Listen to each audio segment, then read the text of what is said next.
କାମନା। ଆଜିର ଏହି ବ୍ଲଗରେ ଆପଣମାନଙ୍କୁ ଦେଖେଇବେ ମୁଁ କିପରି ରଜ ପାଳନ କଲି। ରଜରେ ମୁଁ ଏଇ ଆଉଟଫିଟ୍ଟା କିଣିଥିଲି ତ ମୋତେ ଭଲ ଲାଗିଥିଲା। ତ ଆପଣମାନଙ୍କୁ କେମିତି ଲାଗୁଛି? ରଜ ପର୍ବ ଓଡ଼ିଆ ସଂସ୍କୃତି ଓ ଆନନ୍ଦ ପରମ୍ପରାର ପ୍ରତୀକ। ରଜ ପର୍ବ ସାଧାରଣତଃ 3 ଦିନ ଧରି ପାଳନ କରାଯାଏ। ପ୍ରଥମ ରଜ ହେଲା ପହିଲି ରଜ, ରଜ ସଂକ୍ରାନ୍ତି ଓ ଭୂମି ଦହନ। ଏହି ସମୟରେ ଧରିତ୍ରୀ ମା'ଙ୍କୁ ବିଶ୍ରାମ ଦିଆଯାଏ ଏବଂ ଚାଷ କାମ ବନ୍ଦ ରହେ। ରଜ ଅବସରରେ ସମସ୍ତେ ନୂଆ ପୋଷାକ ପିନ୍ଧନ୍ତି, ଦୋଳି ଖେଳନ୍ତି ଓ ବିଭିନ୍ନ ପ୍ରକାର ପିଠା ଯେପରିକି ପୋଡ଼ ପିଠା, ଚକୁଳି ପିଠା, ମଣ୍ଡା ପିଠାର ଆନନ୍ଦ ନିଅନ୍ତି। ସେମିତି ଆମ ଘରେ ପ୍ରସ୍ତୁତ ହୋଇଯାଇଥିଲା ଦହିବରା। ତ ମୁଁ ଫଟୋସୁଟ୍ କରିକି ଆସି ସାରିଲା ପରେ ଦହିବରା ଖାଇ ଦେଇଥିଲି।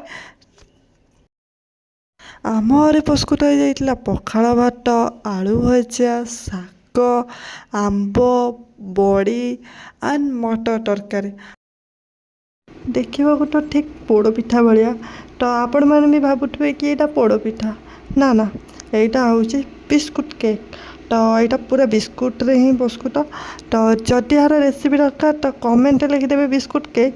ତ ମୁଁ ଆପଣଙ୍କୁ ନେକ୍ସଟ ଭିଡ଼ିଓରେ ବିସ୍କୁଟ୍ କେକ୍ର ରେସିପି ନେଇ ଆସିବି।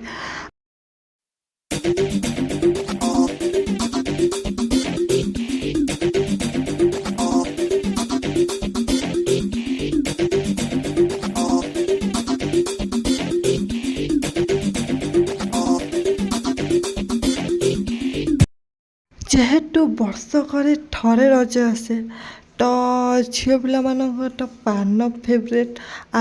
ରଜରେ ପାନ ଖାଇବାର ଯେଉଁ ମଜା ହିଁ କିଛି ଅଲଗା। ତ ମୁଁ ରଜରେ ପାନ ଖାଇ ଦେଇଥିଲି।